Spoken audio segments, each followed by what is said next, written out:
¿Qué es filosofía? Por José Ortega y Gasset. 12. Lección 11. La realidad radical es nuestra vida. Las categorías de la vida. La vida teorética. La circunstancia. Fatalidad y libertad. El modelo íntimo. Preocupación y despreocupación. Cuantas veces he dicho que nos veíamos forzados a trasponer los límites de la antigüedad y de la modernidad, he procurado añadir que sólo las superábamos en la medida en que las conservábamos. El espíritu, por su esencia misma, es a la par lo más cruel y lo más tierno o generoso. El espíritu, para vivir, necesita asesinar su propio pasado, negarlo, pero no puede hacer esto sin, al mismo tiempo, resucitar lo que mata, mantenerlo vivo en su interior. Si lo mata de una vez para siempre, no podría seguir negándolo, y porque negándolo, superándolo.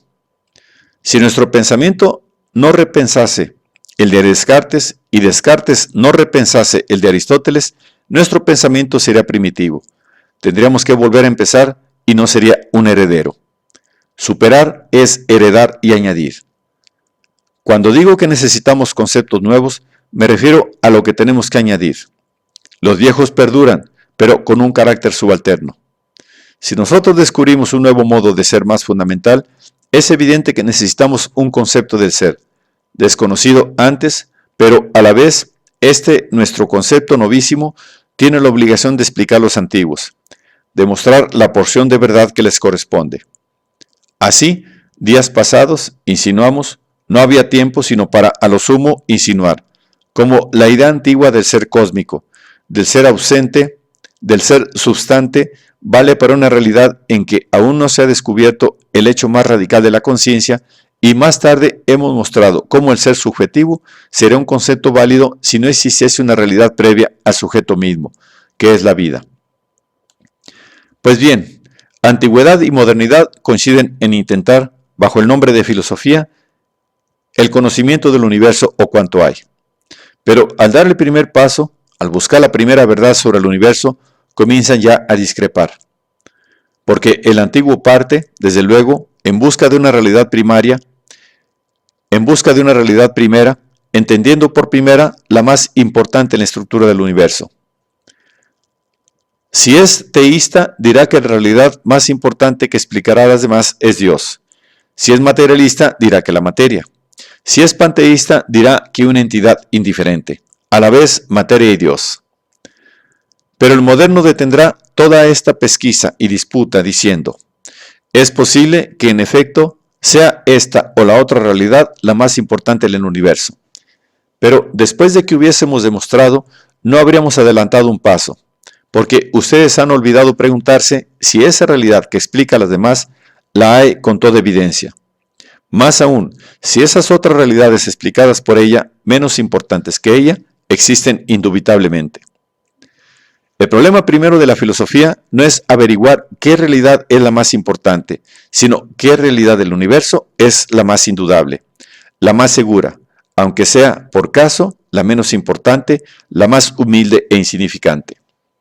En suma, que el problema primero filosófico consiste en determinar qué nos es dado del universo, el problema de los datos radicales. La antigüedad no se plantea nunca formalmente este problema. Por eso, cualesquiera sean sus aciertos en las demás cuestiones, su nivel es inferior al de la modernidad. Nosotros nos instalamos, desde luego, en este nivel, y lo único que hacemos es disputar con los modernos sobre cuál es la realidad radical e indubitable. Hallamos que no es la conciencia, el sujeto, sino la vida, que incluye, además del sujeto, el mundo. De esta manera, escapamos al idealismo y conquistamos un nuevo nivel. Pero noten ustedes que todo esto lo hacemos sin salir del problema primero de la filosofía, que nos movemos exclusivamente en el plano de lo que nos es dado entre cuanto hay.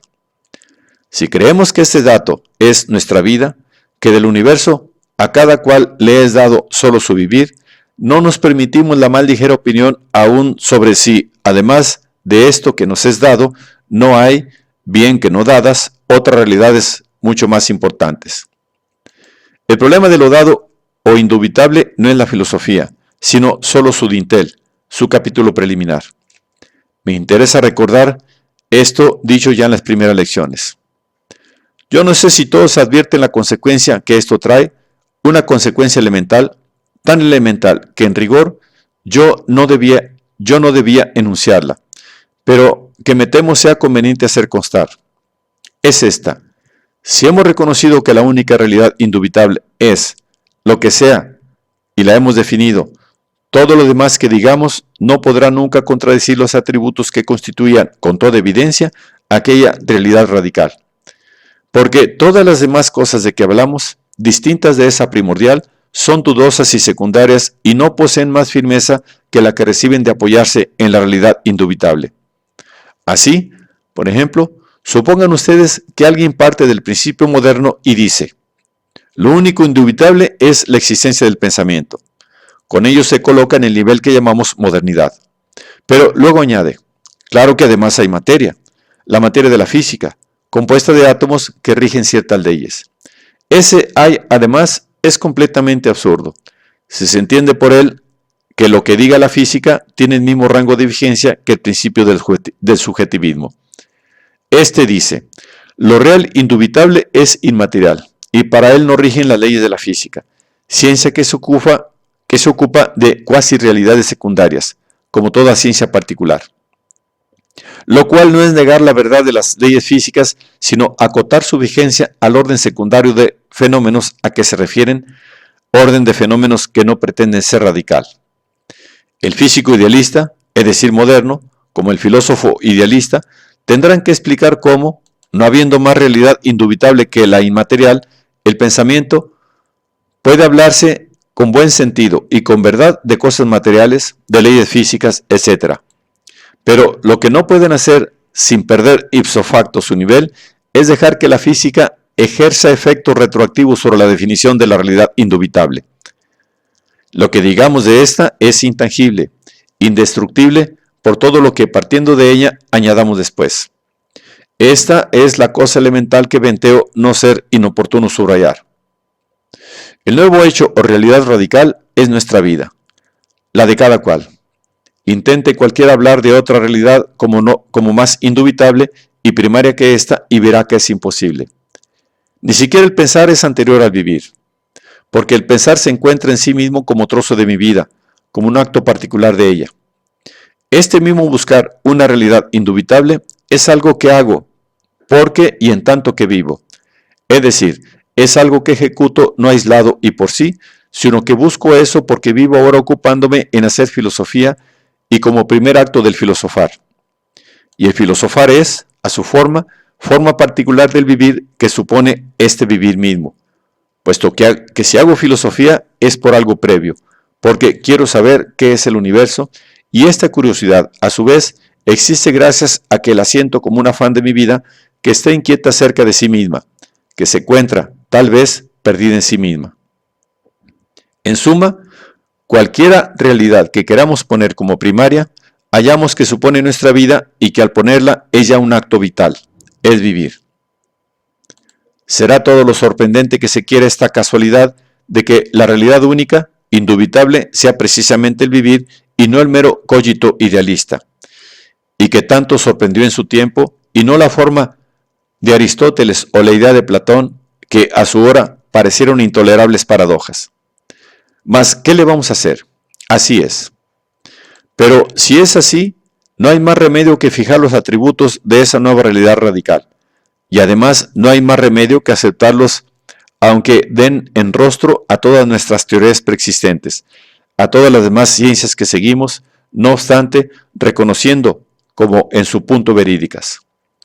Ya luego, en un sistema de la filosofía, tendríamos que mostrar cómo partiendo de la realidad de nuestra vida, hay además, pero sin contradecir un punto a nuestro concepto del vivir, cuerpos orgánicos y leyes físicas, y moral e incluso teología. Pues no está dicho, inclusive, que además de esta indudable vida nuestra, que nos es dada, no existe acaso la otra vida. Lo cierto es que esa otra vida es en ciencia problemática, como lo es la realidad orgánica y la realidad física, y que en cambio esta nuestra vida, la de cada cual, no es problemática, sino indubitable. El día último comenzamos la definición de la vida en la forma rápida a que la prisa nos obliga. Es posible que se sintiesen ustedes desorientados porque lo que íbamos diciendo era perogrullesco. Pero esto quiere decir que era evidente y a las evidencias nos atenemos. La vida no es un misterio, sino todo lo contrario. Es lo patente, lo más patente que existe y de puro serlo, de puro ser transparente, nos cuesta trabajo reparar en ella. La mirada se nos va más allá, hacia sabidurías problemáticas y nos es un esfuerzo detenerla sobre estas inmediatas evidencias. Así, es evidente que vivir es encontrarse en el mundo. Si me encontrase por lo pronto solo conmigo, yo existiría, pero ese existir no sería un vivir, sería el existir meramente subjetivo del idealismo. Pero ahí está, es falso que yo pueda encontrarme solo a mí mismo, porque al descubrir mi yo, el mí mismo, hallo que éste consiste en alguien que se ocupa con lo que no es él, con otros algos, los cuales además se presentan reunidos y como articulados entre sí y frente a mí en la forma de contorno, de unidad envolvente, de mundo donde yo estoy y estoy no yaciendo e inerte, sino atosigado por ese mundo o exaltado por él. Mundo es, pues, lo que hallo frente a mí y en mi derredor cuando me hallo a mí mismo, lo que para mí existe y sobre mí actúa patentemente.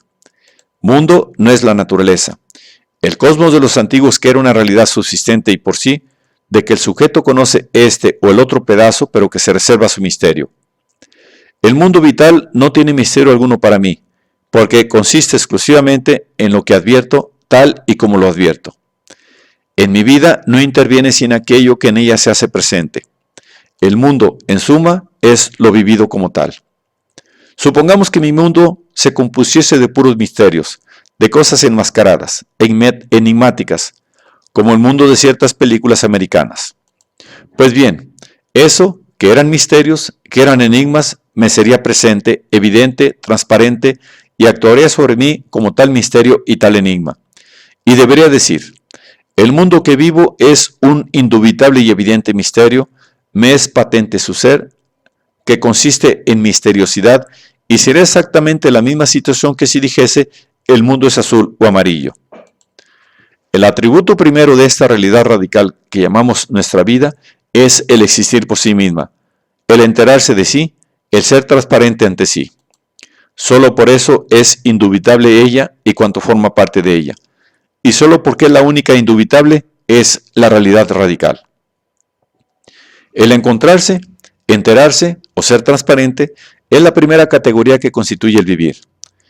Algunos de ustedes no saben qué es esta categoría. No les dé vergüenza. Categoría es una cosa elemental en la ciencia filosófica. No les dé vergüenza ignorar una cosa elemental.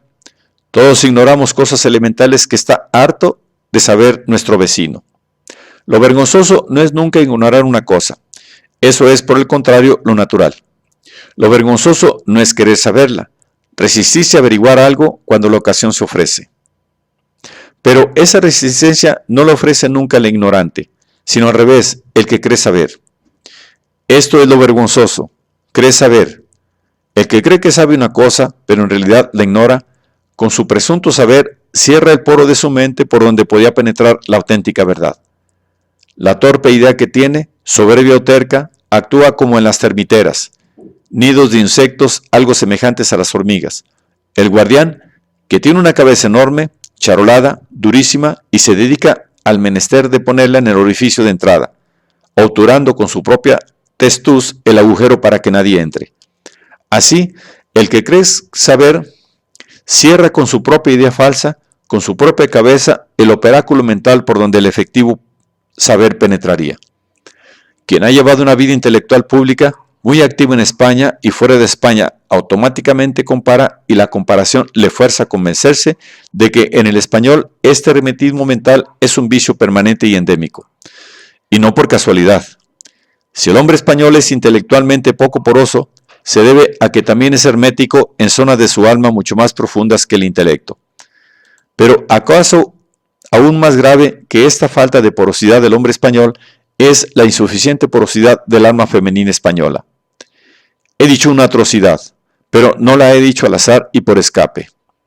Con ello, he anunciado una campaña sobre el modo de ser de la mujer española que emprenderé tan pronto como en el aire puedan las palabras circular libremente.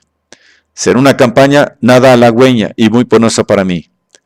Siempre me ha repugnado el frecuente personaje a quien oímos decir constantemente que se cree en el deber de esto o de lo otro. Yo me he creído muy pocas veces en deberes durante mi vida. La he vivido y la vivo casi entera empujado por ilusiones, no por deberes. Es más, la ética que acaso el año que viene exponga en un curso sobre ustedes se diferencia de todas las tradicionales en que no considera al deber como la idea primaria en la moral, sino la ilusión. El deber es cosa importante, pero secundaria. Es el sustituto, el ersatz de la ilusión. Es preciso que hagamos siquiera por deber lo que no logramos hacer por ilusión. Pues bien, esta campaña sobre el tema, la mujer española, es demasiado áspera para que sea una ilusión. Será, al contrario, un sacrificio. Y por caso insólito, me creo en el deber de hacerla tras largos años de meditarla. Creo que de todas las cosas que nuestra vida española necesitan radical reforma, tal vez ninguna se halla tan radicalmente menesterosa de ella como el alma femenina. Y para quien cree, como yo, que la mujer interviene en la historia fabulosamente más de lo que se cree y se sospecha, y por vías constantes, irresistibles y sutilísimas, es cosa palmaria que no pocos defectos capitales, persistentes de la existencia hispánica, cuyo origen se busca en las causas más abstrusas, provienen sencillamente de la insuficiente feminidad española. La faena tan enojosa, tan peligrosa de decir esto, me siento obligado a tomarla sobre mí, aún previendo las consecuencias harto incómodas que para mí traerá. Como ven ustedes, también en este punto discrepo absolutamente de los discos oficiales. Soy poco galante, pero hay que acabar con la galantería. Hay que superarla como la modernidad y el idealismo que fue su clima. Hay que avanzar hacia formas de entusiasmo por la mujer mucho más enérgicas, difíciles y ardientes. Nada va pareciendo hoy más contemporáneo que el gesto rendido y curvo con que el caballero bravucón de 1890 se acercaba a la mujer para decirle una frase galante, retorcida como una viruta. Las muchachas van perdiendo ya el hábito de ser galanteadas, y ese gesto en que hace 30 años resumaba todas las resinas de la virilidad, les sabría hoy a afeminamiento. Pero volvamos a nuestro asunto, que eran las categorías. Se trataba de que algunos de ustedes no tienen ni tenían por qué tener una idea clara de lo que son las categorías. Esto no importa, porque la idea de categoría es lo más sencillo del mundo. Un caballo y una estrella se diferencian en muchos de sus elementos, en la mayor parte de sus ingredientes.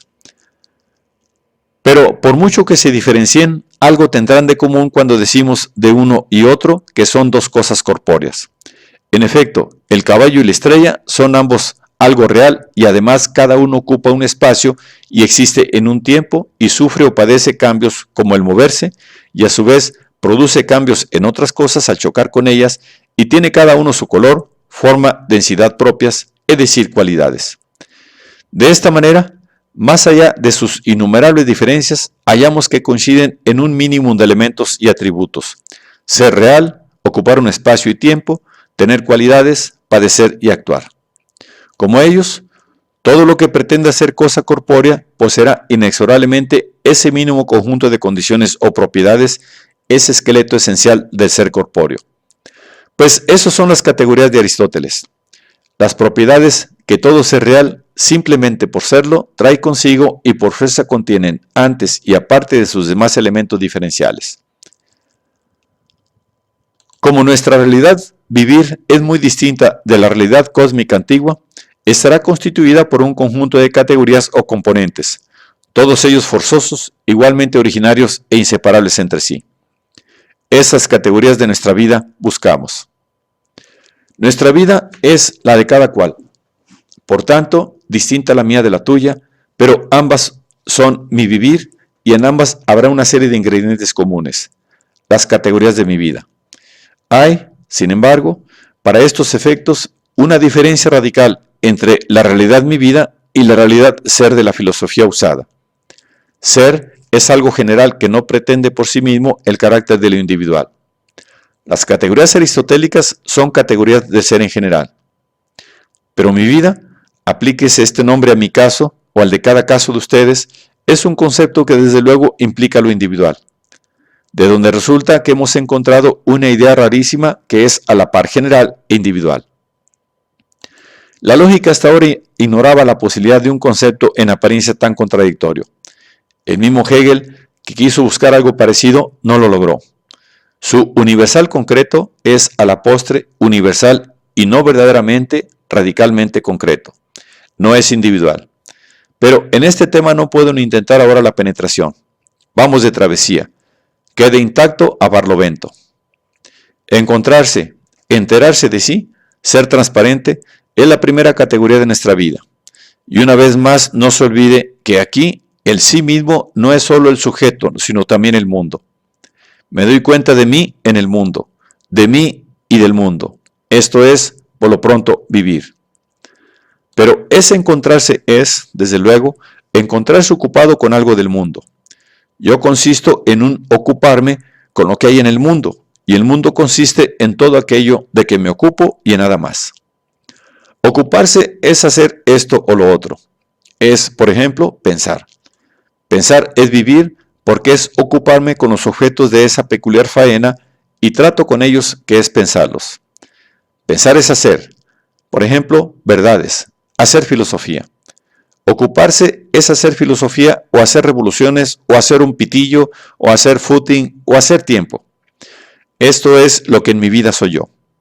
En cuanto a las cosas, ¿qué son? ¿Qué son en esta radical perspectiva y modo primario de ser que es su ser vividas por mí? Yo soy el que hace, piensa, corre, revoluciona o espera. ¿Y qué es lo hecho? Curioso, lo hecho es también mi vida. Cuando lo que hago es esperar, lo hecho es haber esperado. Cuando lo que hago es un pitillo, lo hecho no es propiamente el pitillo, sino mi acción de liarlo. El pitillo por sí, y aparte de mi actividad, no tiene ser primario. Este era el error antiguo. Él es lo que yo manejo al irlo haciendo. Y cuando he concluido mi actividad y ha dejado de ser el tema de mi acción de liar, se convierte en otro tema. Es lo que hay que encender y luego lo que hay que fumar. Su verdadero ser se reduce a lo que representa como tema de mi ocupación. No es por sí subsistente, aparte de mi vivirlo, de mi actuar con él. Su ser es funcionante. Su función en mi vida es un ser para que yo haga esto o lo otro con él. No obstante, como la filosofía tradicional, hablo del ser de las cosas como algo que éstas tienen por sí y aparte de su manipulación y servicio en mi vida. Uso el sentido inveterado del concepto ser, el cual resulta, en efecto, cuando ante una cosa abstraigo de su ser primario, que es su ser servicial, usual y vivido, y encuentro que la cosa no ha desaparecido porque yo no me ocupe con ella, sino que queda ahí, fuera de mi vida, tal vez en espera de que otra vez me sirva de algo. Perfectamente, pero entonces ese ser por sí y no para mi vida surge en virtud de mi abstraerlo de mi vida, y abstraer es también un hacer y un ocuparse. Es ocuparse en fingir que yo no vivo, por lo menos que no vivo esta o aquella cosa. Es poner esta aparte de mí. Por tanto, ese ser por sí de las cosas, su ser cósmico y subsistente, es también un ser para mí. Es lo que son cuando dejo de vivirlas, cuando finjo no vivirlas. Esta actitud fingida, lo cual no quiere decir insincera ni falsa, sino solo virtual, en que supongo no existir yo y por tanto no ve las cosas como son para mí y me pregunto cómo serán entonces, esta actitud virtual de vivirse o no vivir es la actitud teorética. ¿Ven ustedes cómo sigue teniendo razón Fichte y teorizar, filosofar es propiamente no vivir? Precisamente porque es una forma del vivir. La vida teorética, la vida contemplativa. La teoría y su modo extremo, la filosofía, es el ensayo que la vida hace de trascender de sí misma, de desocuparse, de desvivirse, de desinteresarse de las cosas. Pero el desinteresarse no es pasivo, es una forma del interesarse. A saber, interesarse por una cosa cortando los hilos de interés intravital que la ligaban a mí, salvándola de su inmersión en mi vida, dejándola sola, ella, en la pura referencia a sí misma, buscando en ella su ella misma. Desinteresarse es, pues, interesarse en la mismidad de cada cosa. Es dotarla de independencia, de subsistencia, diríamos de personalidad. Ponerme yo a mirarla desde ella misma, no desde mí. Contemplación es ensayo de transmigración. Pero eso, buscar en algo lo que tenga en absoluto sí mismo y cortar todo otro interés parcial mío hacia ella, dejar de usarla, no querer que me sirva, sino servirle yo de pupila imparcial para que se vea y se encuentre y sea ella misma y por sí, eso no es el amor. Entonces la contemplación es en su raíz un acto de amor, puesto que al amar, a diferencia del desear, ensayamos vivir desde el otro y nos desvivimos por él. El viejo y divino Platón, que negamos, prosigue generoso, alentando dentro de nuestra negación, nutriéndola, inspirándola y aromándola. Así hablamos en forma ciertamente nueva y distinta su idea sobre el origen erótico del conocimiento. He tocado este punto atropelladamente, sin depurar ni analizar por menudo cada una de las expresiones empleadas, para que en breve y rudo esquema entrevean ustedes dónde viene a caer el sentido tradicional de ser en esta nueva filosofía y de paso para que vislumbren ustedes cuál hubiera sido nuestra trayectoria si el tiempo no hubiese faltado. A la pregunta, ¿qué es filosofía?, hubiésemos respondido más radicalmente que se ha hecho nunca hasta aquí. Porque en las lecciones anteriores hemos definido lo que es la doctrina filosófica y hemos avanzado en ella hasta encontrar la vida. Pero ahora es cuando verdaderamente íbamos a responder a nuestra pregunta. Porque la doctrina filosófica, eso que está o puede estar en libros, es solo la abstracción de la auténtica realidad filosófica. Es solo su precipitado y su cuerpo semimuerto. Como la realidad concreta y no abstracta del pitillo es lo que hay que hacer liándolo el fumador, el ser de la filosofía es lo que hace el filósofo. Es el filosofar una forma del vivir. Y esto es lo que hubiera querido minuciosamente investigar ante ustedes. ¿Qué es? ¿Cómo vivir? ¿Filosofar? Ya hemos visto vagamente que es un desvivir, un desvivirse por cuanto hay o el universo, un hacer de sí lugar hueco donde el universo se conozca y reconozca. Pero es inútil intentar, sin largos análisis, dar a estas palabras todo su estricto y jugoso sentido. Básteme recordar que los griegos, como no tenían aún libros propiamente filosóficos, cuando se preguntaban ¿qué es filosofía?, como Platón, pensaban en un hombre, en el filósofo, en una vida. Para ellos filosofar era entre todo el bios de Sorexistos. En rigor, los primeros libros filosóficos, no solo como materia, sino formalmente tales que hubo, fueron los libros de vidas de los 7 sabios, biografías. Todo lo que no sea definir la filosofía como filosofar y el filosofar como un tipo esencial de vida es insuficiente y no es radical. Pero ahora quisiera, antes de concluir, dejar un poco más avanzada la definición de nuestra vida. Hemos visto que es un hallarse ocupándose en esto o lo otro, un hacer. Pero todo hacer es ocuparse en algo para algo.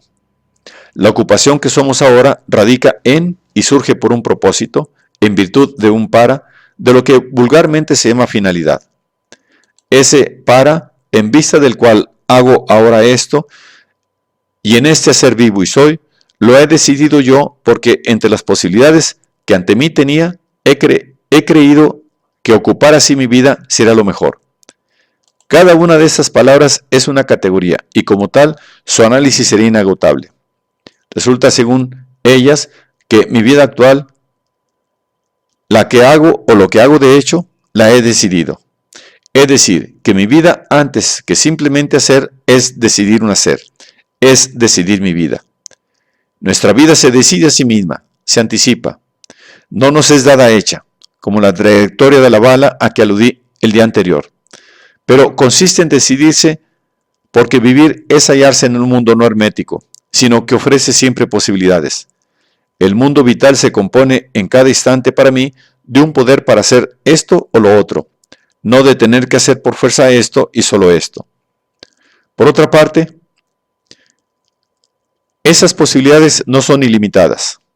En tal caso no serían posibilidades concretas, sino la pura indeterminación.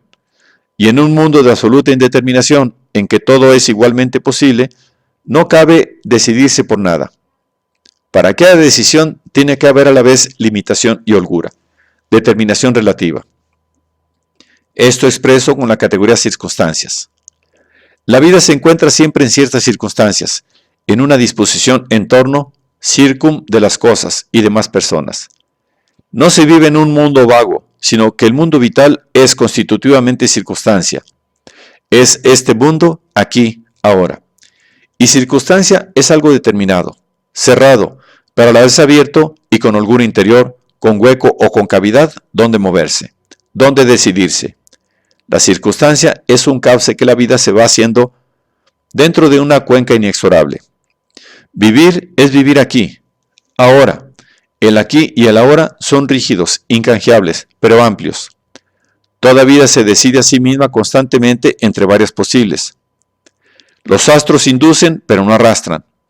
Vida es, a la vez, fatalidad y libertad. Es ser libre dentro de una fatalidad dada. Esta fatalidad nos ofrece un repertorio de posibilidades determinado, inexorable, es decir, nos ofrece diferentes destinos. Nosotros aceptamos la fatalidad y en ella nos decidimos por un destino.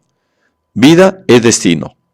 Espero que nadie entre los que me escuchan crea necesario advertirme que el determinismo niega la libertad. Si lo que no creo me dijese esto, yo le respondería que lo siento por el determinismo y por él. El determinismo, en el mejor caso, es más exactamente, era una teoría sobre la realidad del universo. Aunque fuese cierta, no era más que una teoría, una interpretación, una tesis conscientemente problemática que era preciso probar. Por lo tanto, aunque yo fuese determinista, no podría dejar que esa teoría ejerciese efectos retroactivos sobre la realidad primaria e indubitable que ahora describimos. Por muy determinista que sea el determinista, su vivir como tal es relativamente indeterminado y él se decidió en un cierto momento entre el determinismo y el indeterminismo. Traer, pues, en este plano esa cuestión equivaldría a no saber bien lo que es el determinismo ni lo que es el análisis de la realidad primordial, antes de toda teoría. Ni se eche de menos que al decir yo, la vida es a la par fatalidad y libertad, es posibilidad limitada, pero posibilidad, por tanto abierta. No se eche de menos que razone esto que digo. No solo no puedo razonarlo, es decir, probarlo, sino que no tengo que razonarlo. Más aún, tengo que huir concienzudamente de todo razonar y limitarme pulcramente a expresar en conceptos, a describir la realidad originaria que ante mí tengo y que es supuesta de toda teoría, de todo razonar y de todo probar. Descripción de este teatro. A prevenir tristes observaciones, como esta que no quiero suponer en ustedes, venía la advertencia demasiado elemental que al principio hice. Y ahora, entre paréntesis, me permito hacer notar que la teoría determinista, así, sin más, hoy no existe ni en filosofía ni en física. Para apoyarme al paso en algo, a la vez sólido y breve, óigase lo que dice uno de los mayores físicos actuales, el sucesor y amplificador de Einstein, Hermann Weyl. En un libro sobre lógica de la física publicado hace 2 años y medio. De todo lo dicho se desprende cuán lejos está hoy la física, con su contenido por mitad de leyes y de estadísticas, en posición para aventurarse a hacer la defensa del determinismo. Una de las mecánicas del hermetismo mental a las cuales aludía consiste en que al oír algo y ocurrírsenos una objeción muy elemental, no pensamos que también se le habrá ocurrido al que habla o escribe y que verosímilmente somos nosotros quienes no hemos entendido lo que él dice. Si no pensamos esto, quedamos indefectiblemente por debajo de la persona que oímos o del libro que leemos. Es pues vida esa paradójica realidad que consiste en decidir lo que vamos a hacer. Por tanto, en ser lo que aún no somos, en empezar por ser futuro. Al contrario que el ser cósmico, el viviente comienza por lo del luego, por después. Esto sería imposible si tiempo fuese originariamente el tiempo cósmico. El tiempo cósmico solamente es el presente porque el futuro todavía no es y el pasado ya no es. ¿Cómo entonces pasado y futuro siguen siendo parte del tiempo? Por esto es tan difícil el concepto del tiempo, que ha puesto en aprietos a los filósofos. Nuestra vida está alojada, anclada en el instante presente. Pero, ¿qué es mi vida en este instante? No es decir lo que estoy diciendo. Lo que vivo en este instante no es mover los labios. Eso es mecánico, está fuera de mi vida, pertenece a ser cósmico. Es, por el contrario, estar yo pensando lo que voy a decir. En este instante me estoy anticipando, me proyecto en un futuro. Pero para decirlo necesito emplear ciertos medios, palabras, y esto me lo proporciona mi pasado. Mi futuro, pues, hace descubrir mi pasado para realizarse. El pasado es ahora real porque lo revivo, y cuando encuentro en mi pasado los medios para realizar mi futuro, es cuando descubro mi presente. Y todo esto acontece en un instante. En cada instante la vida se dilata en las 3 dimensiones del tiempo real interior. El futuro me rebota hacia el pasado, este hacia el presente, de aquí voy otra vez al futuro, que me arroja al pasado, y este es otro presente, es un eterno girar. Estamos anclados en el presente cósmico, que es como el suelo que pisa nuestros pies, mientras el cuerpo y la cabeza se tienden hacia el porvenir. Tiene razón el cardenal Cusano, cuando ya, en la madrugada del Renacimiento, decía: el ahora o presente incluye todo tiempo, el ya, el antes y el después. Vivimos en el presente, en el punto actual, pero no existe primariamente para nosotros, sino que desde él, como desde un suelo, vivimos así el inmediato futuro. Reparen ustedes que de todos los puntos de la Tierra, el único que no podemos percibir directamente es aquel que en cada caso tenemos bajo nuestros pies. Antes que veamos lo que nos rodea, somos ya un haz original de apetitos, de afanes y de ilusiones. Venimos al mundo, desde luego, dotados de un sistema de referencias y desdenes más o menos coincidentes con el prójimo, que cada cual lleva dentro de sí, armado y pronto a disparar en pro o en contra de cada cosa como una batería de simpatías y repulsiones.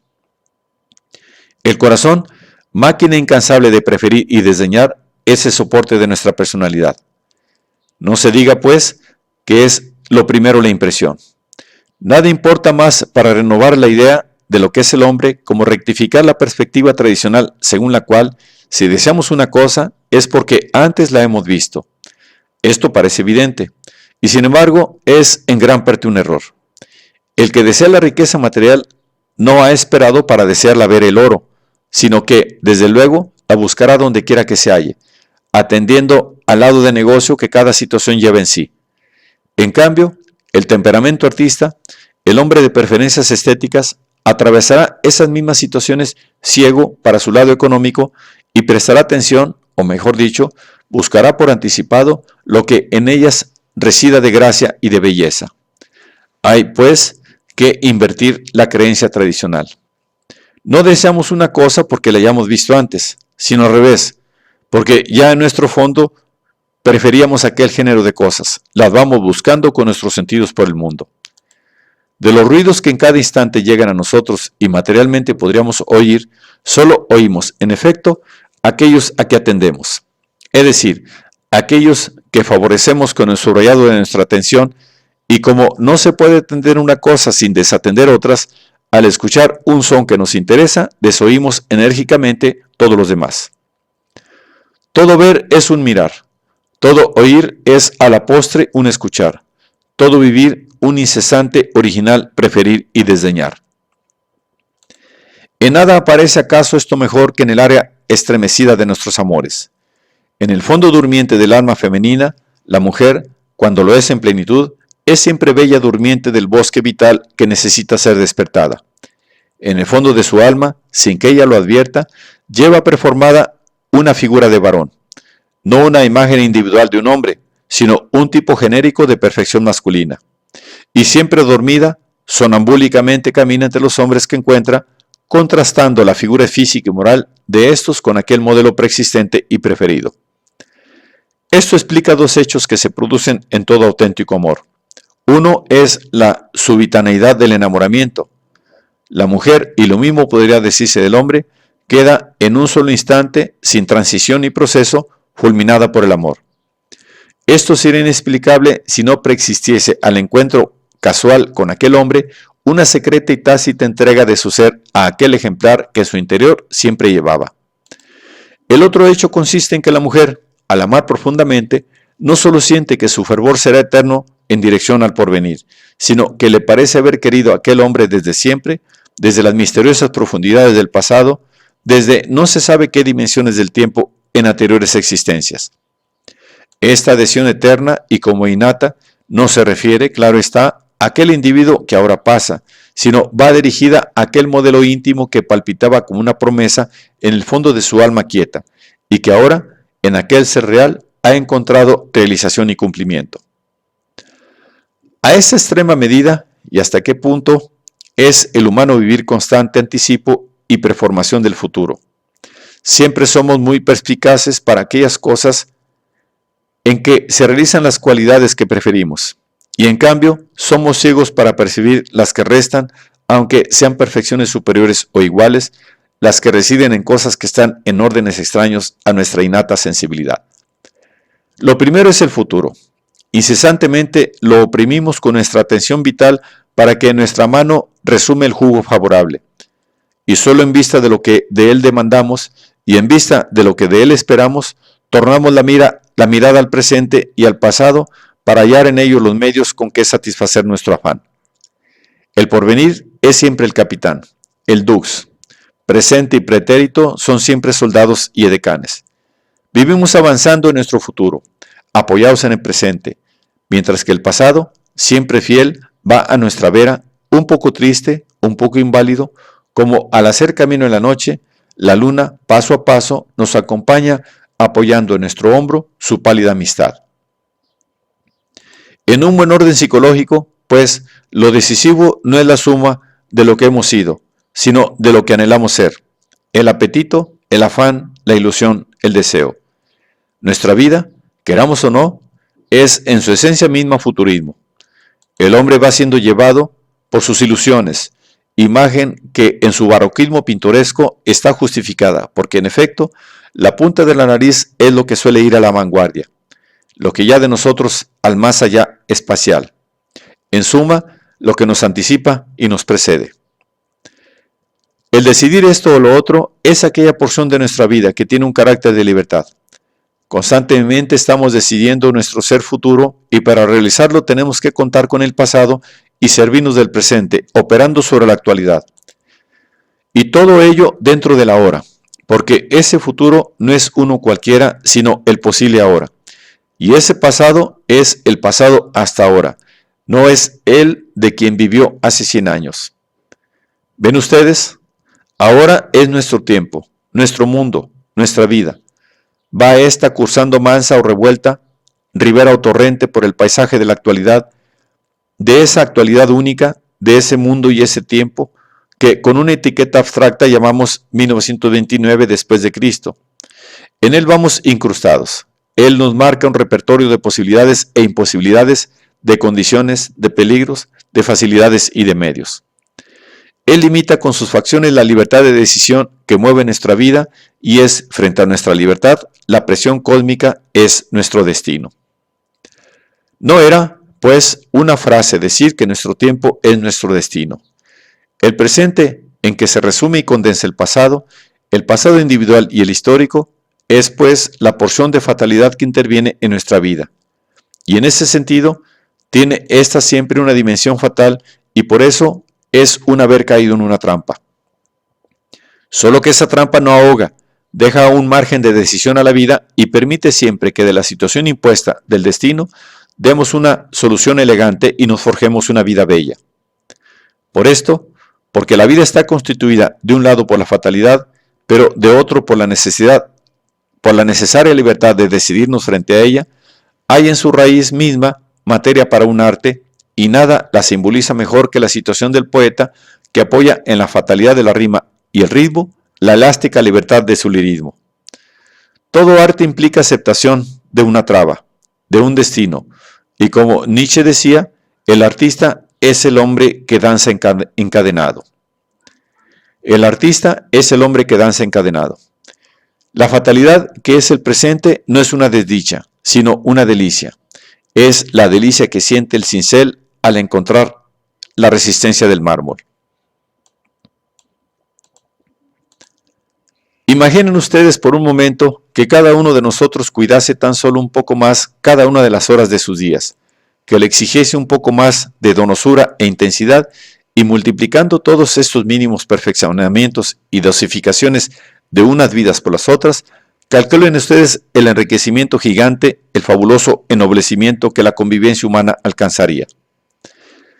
Eso sería vivir en plena forma. En vez de pasar las horas como naves sin estabilidad y a la deriva, pasarán ante nosotros cada una con su nueva inminencia. No se diga tampoco que la fatalidad no nos deja mejorar nuestras vidas, porque la belleza de la vida está precisamente no en que el destino nos sea favorable o adverso, ya que siempre es destino, sino en la gentileza con que le salgamos al paso y labremos de su materia fatal una figura noble. Pero conviene recoger en una fábula clara todo el análisis que hemos hecho de lo que es en esencia radical nuestra vida. Estas percepciones de hechos fundamentales se escapan fácilmente de la comprensión, como pájaros ariscos, y es útil encerrarlas en una jaula, en un hombre expresivo que entre sus alambres nos deje ver siempre la idea saltando prisionera. Hemos visto que el vivir consiste en estar decidiendo lo que vamos a hacer. Muy finalmente, Heidegger dice, entonces la vida es cuidado, cuidar, lo que los latinos llaman cura, de donde viene procurar, curar, curiosidad, etc. En antiguo español, la palabra cuidar tenía exactamente el sentido que nos conviene en giros tales como cura de almas, curador, procurador. Pero prefiero expresar una idea parecida, aunque no idéntica, con un vocablo que me parece más justo. Y digo, vida es preocupación, y lo es no solo en los momentos difíciles, sino que lo es siempre, y en esencia no es más que eso, preocuparse. Cada instante tenemos que decidir lo que vamos a hacer en el siguiente, lo que va a ocupar nuestra vida. Es pues ocuparse por anticipado, es preocuparse. Pero tal vez alguien, remiso a la entrega, de temple vigilante, me opone ahora en su interior estas palabras. Señor mío, esto es un juego de palabras. Admito que la vida consiste en decidir en cada instante lo que vamos a hacer, pero la palabra preocupación tiene, en el idioma usual, un sentido que indica siempre angustia, momento difícil. Preocuparse por algo es hacer muy en serio cuestión de ello. Ahora bien, cuando nosotros hemos decidido venir aquí, pasar este rato de este modo, no tenga usted la pretensión de que nos hemos hecho gran cuestión.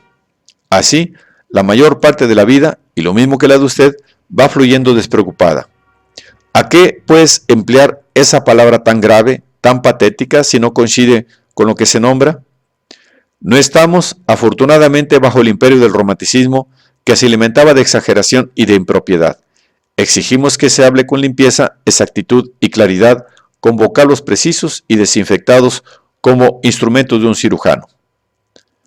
Con otro giro, no sé por qué presumo en algunos de ustedes esta objeción. Es, en efecto, una objeción certera, y para un intelectual de vocación no pretendo ser otra cosa, y lo soy con frenesí. Las objeciones certeras son la cosa más agradable del mundo, pues como intelectual no he venido a esta tierra más que hacer y recibir objeciones. Así pues, las acojo encantado, y no solo las acojo, sino que las estimo, y no solo las estimo, sino que las solicito. Siempre sé extraer de ellas excelente ganancia. Si conseguimos rebatirlas, nos proporcionan el placer del triunfo y podemos hacer el gesto del buen Sagitario que ha puesto la flecha en el blanco de la pieza. Y si, por el contrario, la objeción nos vence y hasta nos convence, ¡qué mayor ventura! Es la voluptuosidad del convaleciente, el despertar de una pesadilla. Hemos nacido a una nueva verdad y la pupila irradia entonces, reflejando esta luz recién nacida. Por tanto, acepto la objeción. Limpieza, claridad, exactitud son también las divinidades a quienes yo dedico un culto tembloroso. Pero claro está, como he sido atacado, bien que imaginariamente, necesito defenderme con armas eficaces. Y si estoy seguro de que éstas sean limpias, no lo estoy tanto de que no incluyan alguna aspereza. Quedamos hipotéticamente en que algunos de ustedes han venido aquí sin preocuparse de lo que hacían, sin hacerse cuestión de ello. Nada ocurre con más frecuencia y si ciertas suspicacias de psicólogos no nos impidiesen apearnos de lo aparente, habríamos de creer que la forma natural de la vida es la despreocupación. Pero entonces, si no han venido aquí por razón propia y especial, preocupados, ¿por qué han venido aquí? La respuesta es inevitable, porque otros venían. He aquí todo el secreto de la despreocupación. Cuando creemos no preocuparnos en nuestra vida, en cada instante de ella la dejamos flotar a la deriva, como una boya sin amarras, que va y viene empujada por las corrientes sociales. Y esto es lo que hace el hombre medio y la mujer mediocre, es decir, la inmensa mayoría de las criaturas humanas. Para ellas vivir es entregarse a lo unánime, dejar que las costumbres, los prejuicios, los usos, los tópicos se instalen en su interior, los hagan vivir a ellos y tomen sobre sí la tarea de hacerlos vivir. Son ánimos débiles que, al sentir el peso, a un tiempo doloroso y deleitoso de su propia vida, se sienten sobrecogidos y entonces se preocupan precisamente para quitar de sus hombros el peso mismo que ellos son y arrojarlo sobre la colectividad. Es decir, se preocupan de despreocuparse. Bajo la aparente indiferencia de la despreocupación, late siempre un secreto pavor de tener que resolver por sí mismo originariamente los actos, las acciones, las emociones. Un humilde afán de ser como los demás, de renunciar a la responsabilidad ante el propio destino, disolviéndolo entre la multitud. Es el ideal eterno del débil. Hacer lo que hace todo el mundo es su preocupación. Y si queremos buscar una imagen pariente de aquella del ojo de Horus, recordemos el rito de las sepulturas egipcias de aquel pueblo que creía que en ultratumba la persona era sometida a un tribunal. En ese tribunal se juzgaba su vida y el primer y supremo acto de juicio consistía en el pesaje de su corazón. Para evitar este pesaje, para engañar a esos poderes de vida y de ultravida, el egipcio hacía que los enterradores suplantase su corazón de carne por un escarabajo de bronce o por un corazón de piedra negra. Querían suplantar su vida. Eso precisamente es lo que intenta hacer el despreocupado, suplantarse a sí mismo. De esto se preocupa. No hay modo de escaparse a la condición esencial del vivir y, siendo ella la realidad, lo mejor, lo más discreto, es subrayarlo con ironía, repitiendo el gesto elegante del hada titania que la selva encantada de Shakespeare acaricia la cabeza de asno. Los sacerdotes japoneses maldicen de lo terreno, siguiendo este prurito de todos los sacerdotes, y para denigrar la inquietante futilidad de nuestro mundo, lo llaman mundo de rocío.